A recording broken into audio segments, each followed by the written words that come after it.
I never thought a single moment could unravel everything I thought I knew about myself.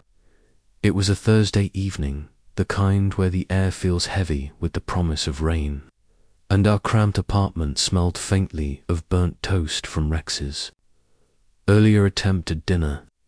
I was sprawled on the couch, scrolling through my phone, half listening to the hum of the city outside our window. Rex had been in the bathroom for what felt like forever, the shower running long enough to steam up the hallway. When the door finally creaked open, I didn't look up right away. I figured he'd shuffled past in his usual post-shower get-up, towel slung low, hair a damp mess, maybe a quip about how he used all the hot water again. But then I heard his footsteps stop, and something made me glance up. There he was, standing in the hallway, completely naked, not a towel in sight. His broad shoulders glistened with water, his dark hair plastered to his forehead, and his eyes, those sharp, hazel eyes that always seemed to see right through me, locked onto mine for a split second before he realized his mistake. "Oh shit," he muttered, his voice low and rough, as he scrambled to cover himself with his hands, his face flushing a deep red. He bolted back into the bathroom, the door slamming shut behind him. I sat there, frozen, my phone still glowing. In my hand, my heart was pounding, and not just from the shock. There was something else, a heat creeping up my neck, a tightness in my chest, a sudden awareness of him that I'd never let myself acknowledge before. Rex, my roommate of 2 years, the guy who left dishes in the sink and laughed too loud at bad action movies, wasn't just my friend anymore. In that fleeting moment, he'd become something more, something dangerous. And the shame that hit me wasn't because I'd seen him, it was because I couldn't stop seeing him. Replaying every detail in my mind, the rest of the night was a blur. Rex emerged eventually, fully clothed in a faded band tee and sweatpants, mumbling an apology about forgetting his towel. I laughed it off, or tried to, but my voice sounded wrong, too high, too forced. He didn't seem to notice, or maybe he did and chose not to say anything. We ordered pizza, watched some forgettable show, but I couldn't focus. Every time he shifted on the couch, every time his arm brushed mine, reaching for a slice, my skin buzzed with something I didn't want to name. Rex was Rex. 6'2", built like he could lift a car, but with a softness to him, like the way he'd get misty-eyed over stray dogs, or spend hours sketching in his notebook. He was the guy who'd talk me through my worst days, who'd sit with me in silence when I didn't want to talk at all. We'd been close, closer than I'd ever been with anyone, but always in that safe, platonic way, or so I thought. Now, I was noticing things I hadn't before, the way his jaw tightened when he was thinking, the freckles scattered across his knuckles, the low rumble of his laugh. It was like a switch had flipped, and I couldn't turn it off. Days passed, and I tried to act normal. I avoided looking at him too long, kept my distance when we were home together. But the apartment felt smaller, the air thicker. He'd catch my eye sometimes, and I'd wonder if he knew, if he could sense the way my thoughts were spiraling. I started questioning everything, every late-night talk, every time he'd thrown an arm around me, every joke that felt too intimate. Now, in hindsight, was I reading too much into it? Was I making it all up? The shame grew heavier, not because I was attracted to him, but because I was terrified of what it meant. What if I was wrong about him? What if I ruined everything? One night, after a few beers, Rex sprawled out on the floor, his head tipped back against the couch, his throat exposed in a way that made my mouth go dry. "You've been weird lately," he said, not looking at me. His voice was casual, but there was an edge to it, like he was testing the waters. I froze, my beer bottle halfway to my lips. "What do you mean?" I asked, trying to sound light, but my heart was hammering. He turned his head, his eyes searching mine, and for a moment I thought he was going to say something that would change everything. But then he just shrugged, gave a half smile, and said, "Dunno, just feels like you're somewhere else." I wanted to tell him. I wanted to say that I couldn't stop thinking about him, that I was scared of what I felt, that I didn't know how to navigate this without breaking us. But I didn't. I just nodded, muttered something about work stress, and changed the subject. The shame settled deeper, a quiet ache that followed me to bed that night. And every night after, it wasn't just about that one moment anymore.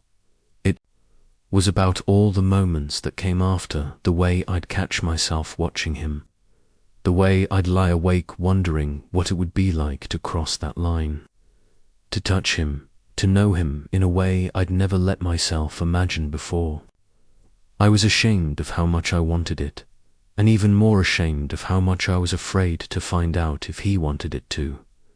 Weeks turned into months, and the weight of that unspoken moment never left.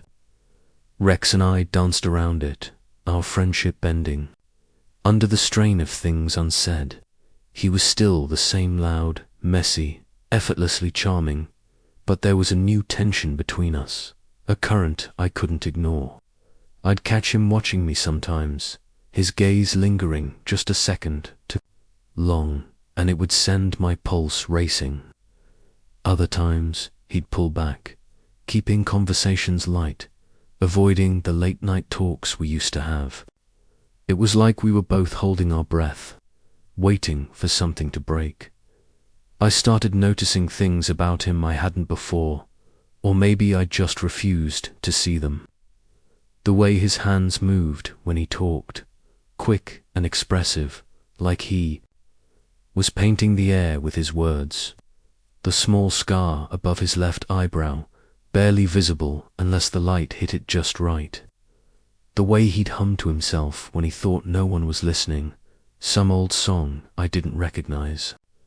Every detail carved itself into me, and with it came a longing so sharp it hurt. I tried to distract myself. I went out more, met up with friends, even went on a couple of dates, but nothing stuck. No one was Rex. No one had his laugh, his warmth, his way of making the world feel less heavy. The shame I'd felt that first night had morphed into something else, guilt. Maybe for letting this feeling grow unchecked, for not knowing how to stop it. I didn't even know if he was into guys, let alone me. He'd never said anything, never hinted. But then again, neither had I. We were stuck in this limbo, and I was too afraid to push us out of it. One evening, everything changed. It was late, the kind of late where the world feels quiet and small. We were on the balcony, sharing a cigarette, something we rarely did, but it felt right that night. The city lights stretched out below us, and the air was cool, carrying the faint scent of rain. Rex was leaning against the railing, his shoulders hunched, his eyes fixed on the horizon. I don't know what made me do it. Maybe the beer, maybe the way the light caught his face, maybe just the ache of carrying this for so long, but I said it. "I think I'm in love with you." The words hung there, heavy and raw. My stomach dropped, and I wanted to take them back, to laugh it off as a joke, but it was too late. Rex turned slowly, his eyes wide, his lips parted like he wasn't sure he'd heard me right. For a moment, neither of us moved. Then he stepped closer, so close I could feel the warmth of him, and he said, "You mean that?" I nodded, my throat tight, my heart pounding so hard I thought it might break. He didn't say anything for what felt like forever. Then he reached out, his hand brushing my arm, tentative, like he was afraid I'd pull away. "I've been waiting for you to say that," he whispered, and my world tilted. What followed wasn't some grand, cinematic moment. It was messy and real, two people trying to figure out what this meant, what we were to each other now.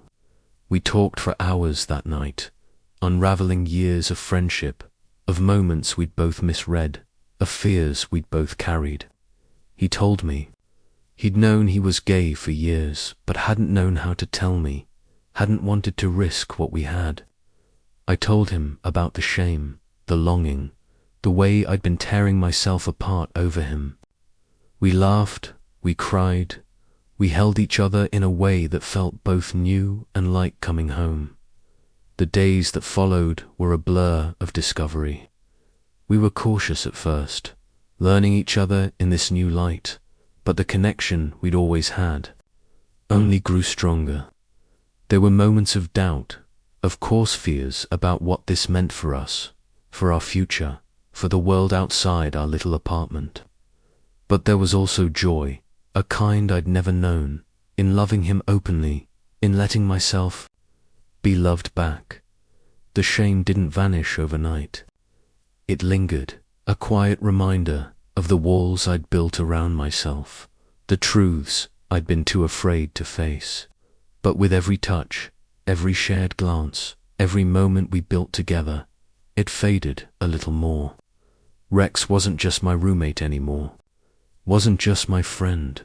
He was my heart, my home, and I was finally brave enough to claim him.